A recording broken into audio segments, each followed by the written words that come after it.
ye dini wa Lutikko ye Namirembe Reverend Canon Jonathan Kisawuzi Ssaalongo yennyamidde olw'abantu okuggwamu ensangi zino. Abadde akulembeddemu okusaba okw'okwebaza Katonda olw'amatikkira ga Beene ag'emyaka 30.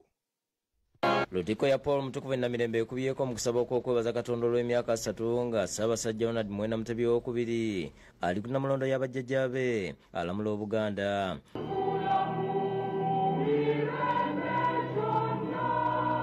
Kwetabyeko abakungu bangi okuva mu gavumenti y'Emmengo abakulembeddwamu omukubiriza w'olukiiko lwa Buganda Patrick Luwagamugumbule n'abalala nga kukulembeddwamu ddiini wa Lutikko the very Reverend Canon Jonathan Kisawuzi Ssaalongo nga yambibwako Vicar Reverend Abraham Muyinda Nsubuga akulira ebyenjiri Reverend Samuel Muwonge n'abalala mu kubuulira Kisawuzi yeebaza Katonda olw'emyaka 3 egy'Abeene nga alamula Obuganda. Yongera okweraga gye tuli n'okusinga ennyo okweraga eri Kabaka Ssaabasajja alyoka akulembere Obuganda ng'atebenkedde ng'alina emirembe. Wabula yennyamidde olw'empisa eziwedde mu bantu ne batuuka n'okuvvoola abakulembeze. Tulina abantu mu society nga mwana gye bayinza okuddaawo ne boonoona ne batyoboola bannaabwe era ne bamubadde nga bataddewo abakulu ne babanyooma oba ne babagaana.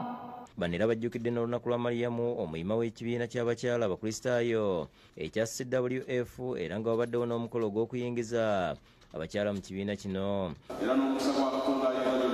Mubaka bwa Katikkiro obusomeddwa omukuliriza w'olukiiko lwa Buganda Patrick Luwagamugumbula ayozaayozeza Ssaabasajja olw'okutuuka ku myaka 3 ng'alamula Obuganda n'alaga n'ebimu ku bituukiddwako. Ssaabasajja Kabaka ayagadde abantu be nga balamu. Mumanyi nti ye munyeenyeso erwanyisa obulwadde bwa AIDS. Mumanyi nti azizaawo amasomero. Tulina amasomero wano agaali goonoonese aga Buganda. N'abakrisitu mu ssaza ekkulu erya Kampala bakedde ku Lutikko e Lubaga okwetaba mu misa ey'okwebaza Katonda olwa Kabaka okweza emyaka 3 ng'alamula Obuganda.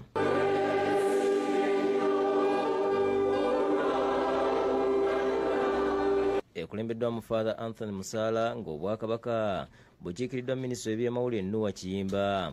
Father Musaala yeebazza Katonda olw'obulamu n'amagezi by'awadde Sseggwanga n'asobola okulamula Obuganda kati emyaka 3. Kwebaza olw'okumukuuma obulungi ne Nnaabagereka ne famire ye yonna.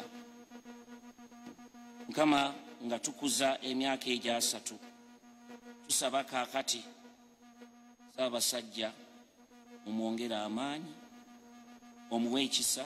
Bwana mukulu wa Lutikko Father Chiriz Mayanja ayozaayozezza omuterega olw'okutuuka ku myaka gino. Tugenda kuba akalulu ak'omwanguka olwaleero nga tukulisa Ssaabasajja Kabaka wa Buganda okutuuka ku myaka 30 ng'ali ku ntebe ku ngoma y'abajjajjaabe. Katikkiro Charles Peter Mayiga mu bubaka bw'atisse Minisitule y'ebyamawulire Noah Kiyimba yeebazza Katonda asobozesezza Beene okutuuka ku myaka 3. Ebikali erimu ku masiga okutudde Obuganda. Ensigo eri mu bika yeeyazza Obwakabaka mu 1993. Ismail Nsubuga ne Disani Mutyaba bakusakidde Gweno ku Lwabukedde TV.